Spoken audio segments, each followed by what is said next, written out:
Hello everybody and welcome to this playthrough for Pro and Expert Division with various type of win for the quarterback tournament here in Golf Clash the game. Video is sponsored by Golf Clash and Playdemic, and make sure you do subscribe to the channel if you haven't done that already. Also, you can go to golfclashtommy.com to find more information and guides for Golf Clash totally for free. Last but not least, if you do want to improve your tournament game a little bit more, then you go and get your package on patreon.com/golfclashtommy, link directly in the description down below.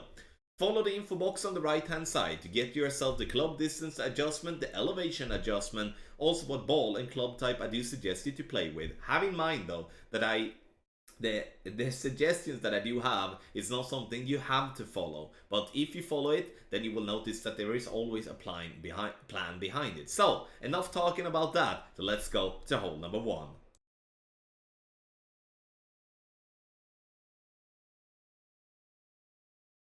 So we are going to start by playing with the rock. I would recommend the rock as it does have more power than what the quarterback is having. But if you do have the quarterback level 7, then you may be seeing yourself having to go with a little bit of overpower with this drive. But don't be alarmed because that is only going to happen in somewhat of headwind.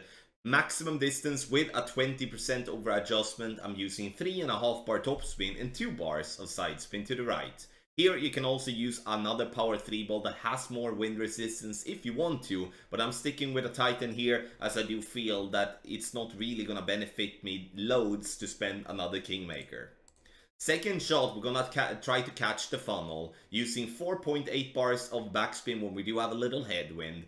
And I'm gonna talk to you about the changes in spin when we do have different wind in just a bit.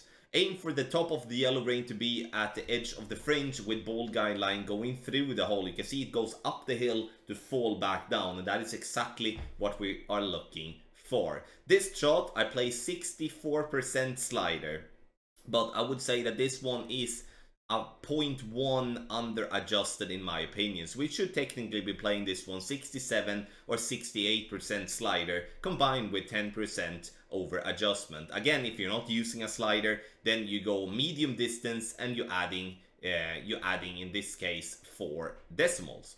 And you can see it comes down, and this is again, it's a massive funnel, so we do have some margin for error, which we do have there when we drop the shot on the right side. But as we are dropping it, you know, let's say the left side is going to be easier because that's the way we view the ball rolling towards the hole. We drop in left side, it means that it's under adjusted again, so we need to add 0.1 to the adjustment that I'm having there, which is, again, if using slider, 68% slider is what I would go with there. 10% elevation is definitely the elevation for the second shot. Absolute money shot, that is for hole number 1.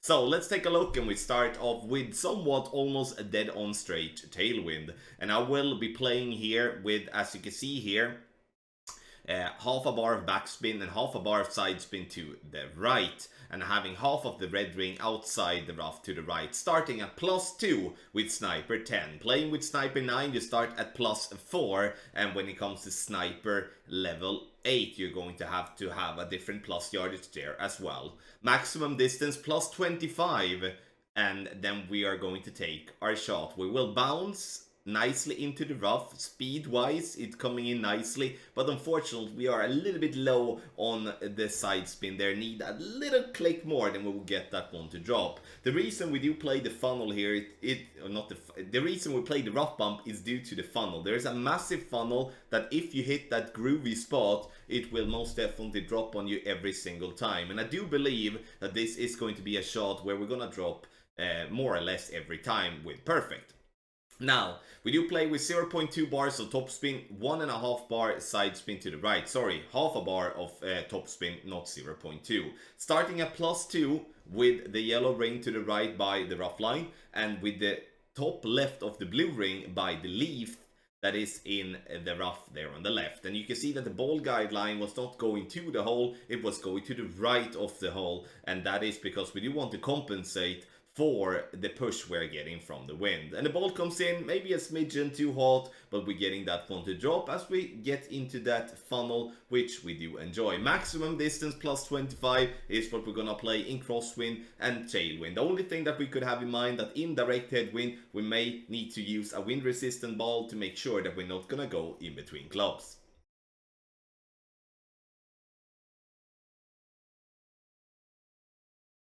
So we will start by playing with the rock, and here we will be playing at the +1 yard mark.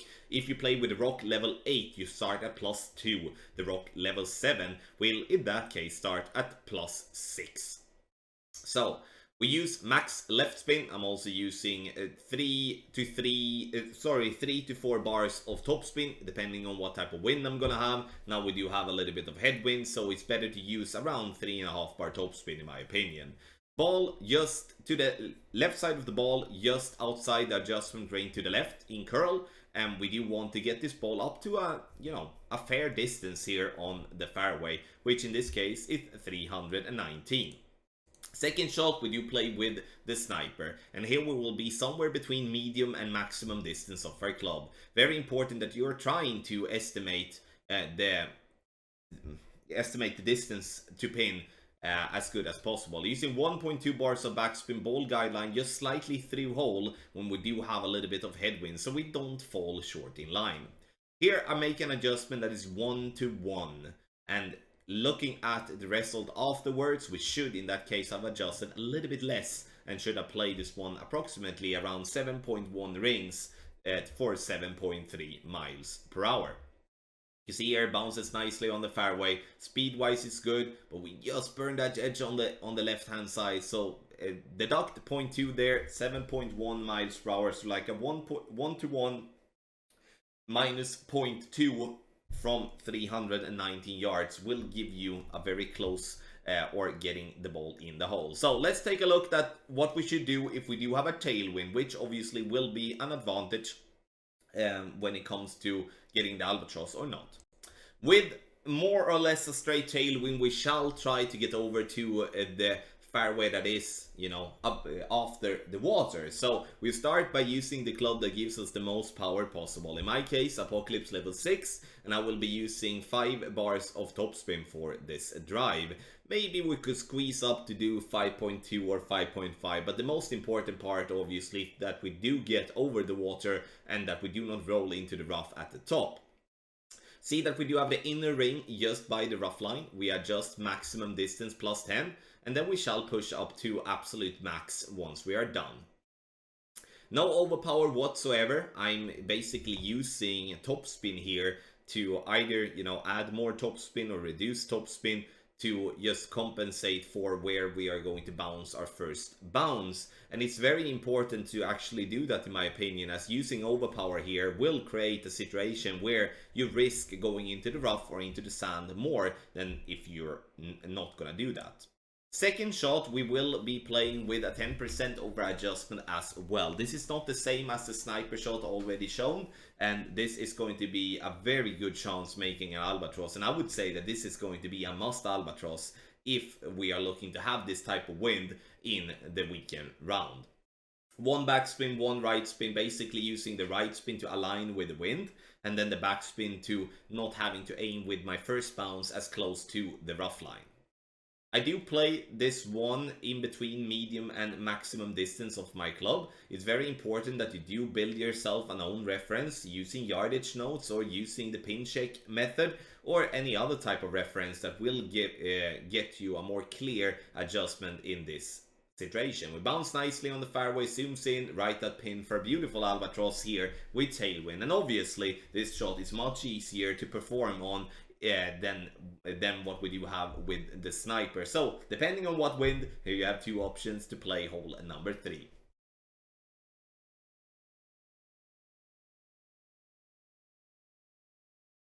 So let's take a look at hole number 4, and this is a hole where I do believe we're going to see some real nice drops here, but we're gonna start by taking a look at with somewhat minor headwind and crosswind, and we will also take a look at tailwind. We start with the red ring, by the rough line with ball guideline to the hole. And in this case, I'm not using any spin whatsoever. And now we shall be adjusting maximum distance +5, which we do. And then it's time to take our shot. The thing that we do need to have in mind here is that we will be missing this shot a little bit to the right of the pin. And the reason we are missing this one to the right is because we do need to add a little bit of side spin. Not much, because again, you know, we are coming kind of close, but I would say like half a bar of side spin to the left, then that one would come in very nicely. Speed, there was no problem with speed whatsoever in my opinion, so definitely something to continue to work with.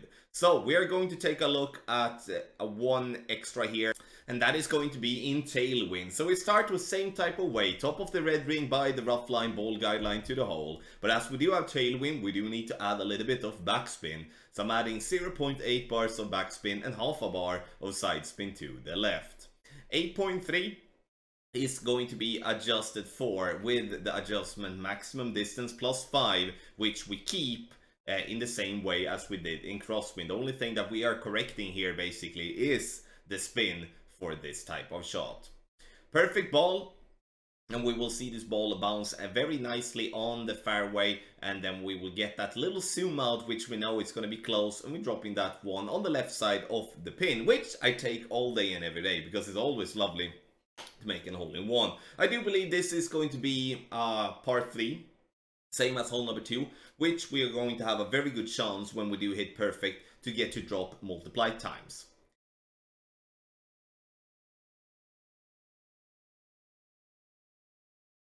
So we will take a look at what to do in a tailwind situation here, which we will then push the drive harder than what we would be doing in crosswind or headwind, which we will take a look at as the second option here in just a bit. Here, we do want to use as much topspin possible with the drive.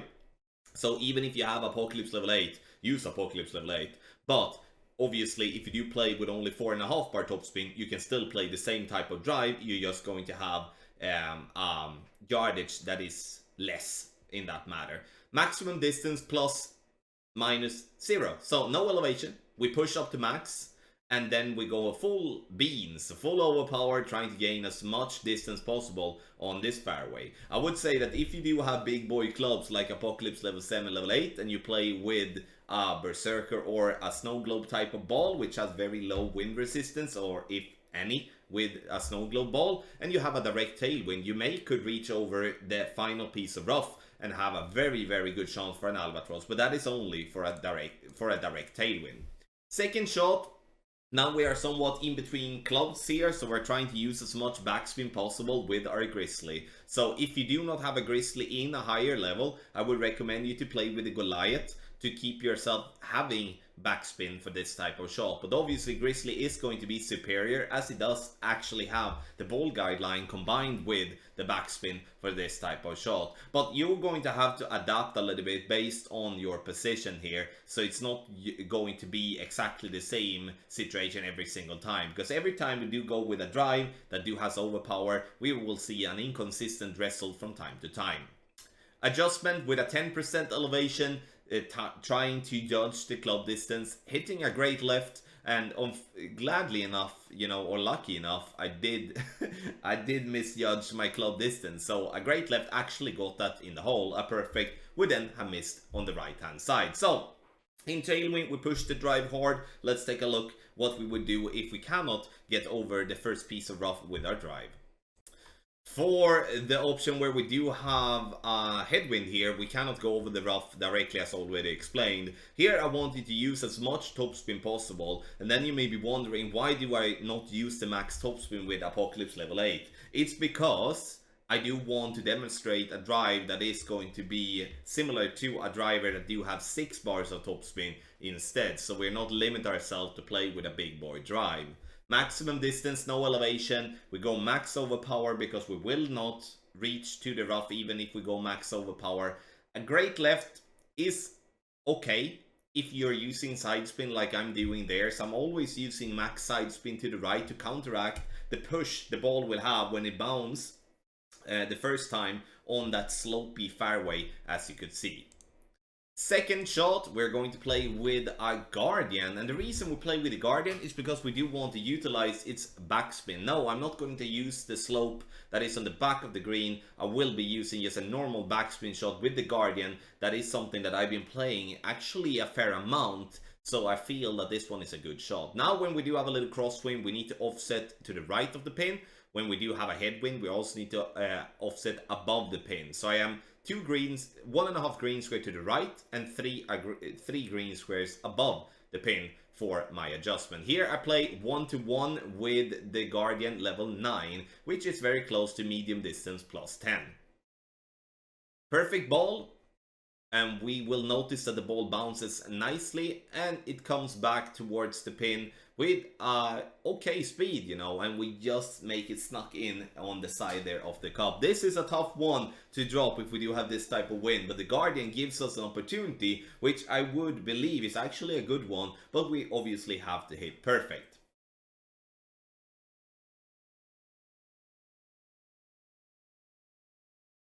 We will start off with the wind that we do hope that we do get in a tournament situation, which is tailwind. Then we shall be stretching out to max with our Apocalypse, using the bullseye to be just by the cutoff between the brighter rough and then the a little bit less brighter rough. Adjustment max plus 10, and we push up to max, and then we apply 1.5 ball of curl outside the adjustment ring to the right with full overpower. I'm using 3 bars of topspin, 2 bars of side spin to the right, and with a 9 miles per hour, that is maybe a smidgen too much. Maybe a 2.8 would be better, because we don't want to roll into the rough that is at the top of the green. But I would, however, though, recommend strongly to, if you can, use a ball with even more wind, which would be like a ghost ball, fusion ball, snow globe ball, all type of balls that have power 5, wind 0. In that case, you will have more wind. You will then need to use less topspin and maybe even backspin if we do have a direct headwind, and then you will land that more easily and more safely on the green area or the fairway area by the green. So in tailwind, this is going to be super duper easy. But what do we do if we do have a headwind? Yeah, then we cannot do this type of shot, and we're going to have to lay up, and that's going to be very tricky, and we're going to take a look at that now. So for the more safe option, 5 bars of topspin, 3 bars of side spin to the left, red ring by the rough line, and then we will apply overpower, which is maximum, and go with all but 1 ball of curl to the left. Here we are looking to get this ball to bounce on the fairway and then up to the fairway and roll and position ourselves nicely for a short iron towards the pin. Maximum distance, no elevation for the drive. And in headwind, even though we maybe play with a big boy driver, we will be struggling getting the ball down the rough, like down the hill through the rough, and then we don't want to gamble. Unfortunately, playing this type of shot, you can see here for the second shot how difficult this is. That first and foremost, we have a very bouncy fairway that we shall bounce on. Second of all, it's going to be hard. You cannot zoom in. This is the maximum zoom in that you can do, which is going to be very difficult with a short iron to be detailed with your adjustment. So 30% elevation based on your true distance towards pin, like using your club as reference, and then try to obviously hit perfect. And you know, if you are estimating that one correctly, you will get that one to drop. Unfortunately, I'm a bit under adjusted for that shot, but in the end, this is a very tough one to drop in my opinion. So let's hope that we do have tailwind when we do play this type of hole.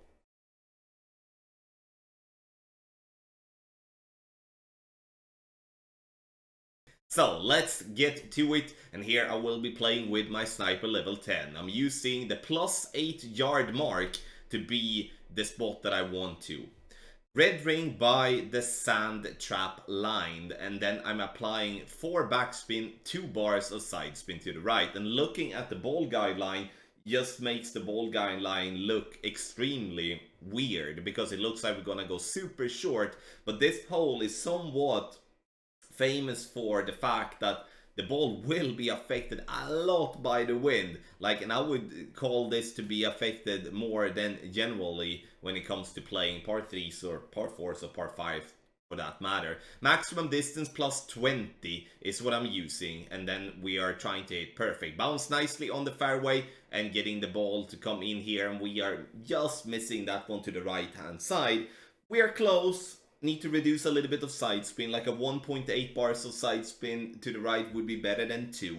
But this is, in my opinion, the toughest of the par 3s that we do have of the Sunshine Glades, and also generally the toughest par 3s when we do have it in tournaments as well. So there is a lot of bumpy spot, there is a lot of glitchy spot, but this is an alternative for you on how to attack it in tailwind. One thing to have in mind is that if you do play it in direct headwind, you're going to have to play with a driver, as otherwise you will go in between clubs, and then obviously everything changes around. Unfortunately, I don't have a video for you to display that, but that is something at least to have in mind if you get that one in a tournament or in tour play situation.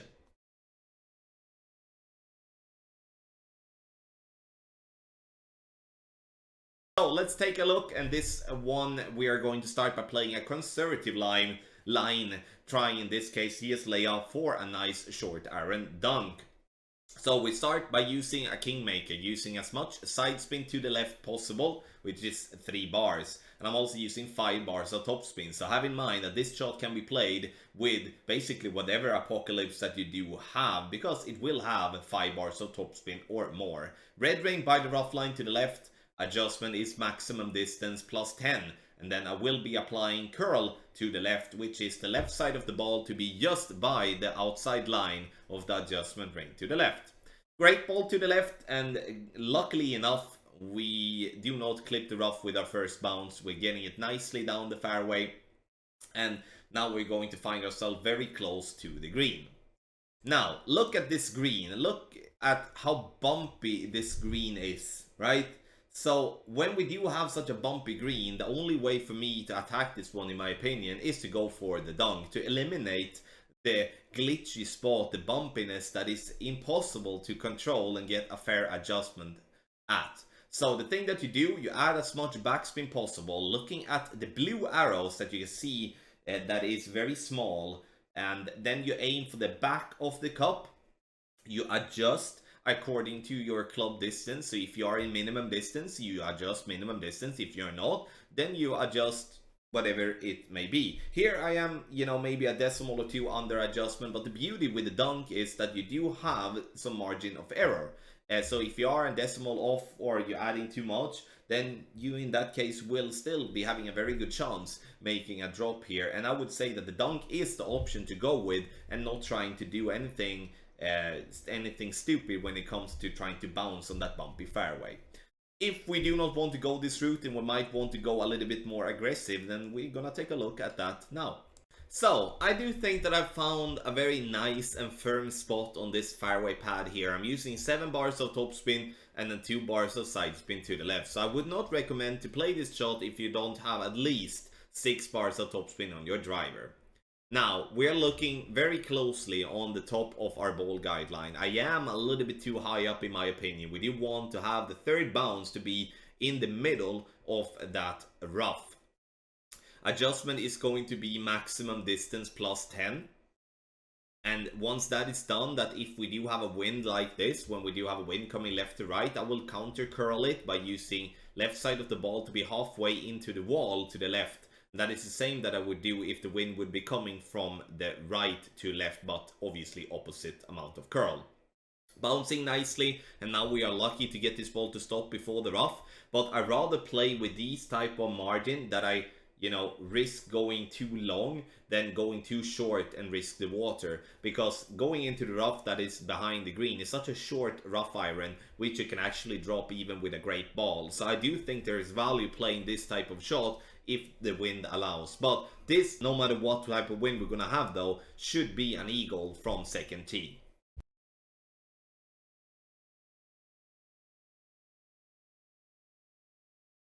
So we will, in headwind, try a double bounce. Here, having a lot of topspin will be very helpful, and I would not recommend to play this type of shot if you do have less than 6 bars of topspin, which obviously if you do have underdeveloped clubs, then you will struggle with this shot massively.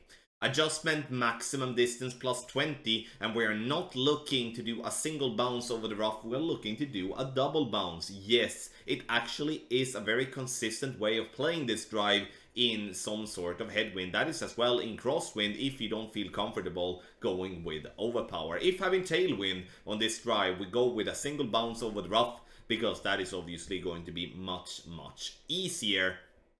Again, if you do have 6 bars of topspin or better, then this shot is going to be playable. If you don't, then you need to lay up on the top right of that, or you go to the right of that fairway, trying to leave the ball as close to the top as possible, and then you are going to just purely play for an eagle. But the benefit from going over to this fairway pad is that we will be able to have a chance to drop this one from distance. And here, when we do have a little bit of headwind and also crosswind for that matter, it is very important that the ball guideline go through the hole so we don't stop short in line, which is very common unfortunately with this type of rough. 4 bars of topspin I'm using here, and the topspin will vary depending on the position that I'm going to have. And here I play maximum distance minus 10%. So I do play it as an uphill adjustment, meaning that the ball will be affected less by the wind than normal. So the ball bounces nicely into the rough, and we do roll towards the pin with a beautiful speed. However though, we just missed that one on the left and need to take off approximately 0.2 on our adjustment. So this one is a tricky one, especially the drive is everything. If having a bad drive, you will struggle even getting the eagle, but if you have a good drive, you will definitely have a decent chance for an albatross in my opinion. Thank you so much everybody for watching this playthrough for Pro and Expert Division with various type of wind. Make sure you do hit thumbs up before you go. The video is sponsored by Golf Clash and Playdemic. Thank you once again for watching, and good luck in your Golf Clash game.